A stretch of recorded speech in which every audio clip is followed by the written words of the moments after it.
وفقنا الله. الرابعة تعبتنا قي خريف وطبع رهيبة، أنا ما داري كيف طافش كان متحمله. مو ذا طافش. طافش هذا زوج الأول، يتخيل عاش معي 30 سنة، الله على صبر معه. أنا عادنا لي شهر معه ما ناش يطلقه، ما صبرنا عليه إلا العمارة.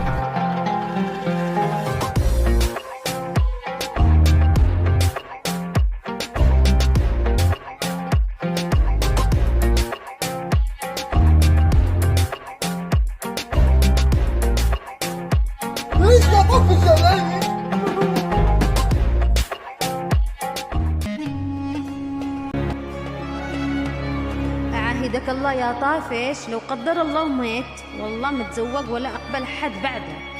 وانا يا طافش أعاهدك الله انا ما اتزوجش عليك، حتى لو رحلت من الدنيا والله ما اتزوج انا وعودك لي يا طافشة، انت وعدتينا. ليش خنتي العهد اللي بيننا يا طافشة اللي ما تزوجتي بعدي؟ ملاني ما كنتش اشتي حد بعدك، قلت لهم ما اشتي حد بعد طافش. كل يوم عمتي تجلس تتخيل عمي طافش ولا قدرت تنسوه.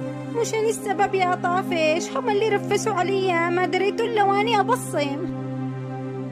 أتتذكري يا طافشة لما تعاهدنا أنا وأنتي ما حد تزوج بعد الثاني؟ أيوة يوم ما تعاهدنا أني وأنت ما حد يتزوج.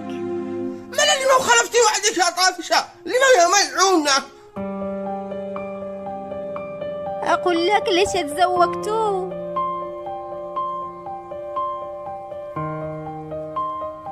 لأنك أنت خلفت وعدك وتزوجت علي وقهرتني. قولي والله تزوجتونا؟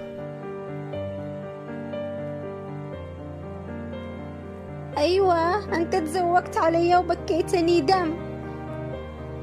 كم ترقيت وكم كنت أذكرك وأقول لك أين وعدك. أنديت مرتك لبيتي جلست دلعي واني خليتني الخدامة حقكم. انت قد زوجتونا؟ والله أنا لا أستاهل، الغلط بدأ من عندي، لا حول ولا قوة إلا بالله.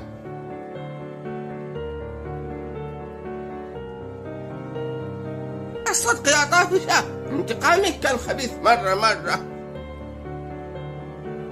أني انتقمت منك لما عملت لك صم لرجل الدجاجة وخليتك تاكل، تستاهل.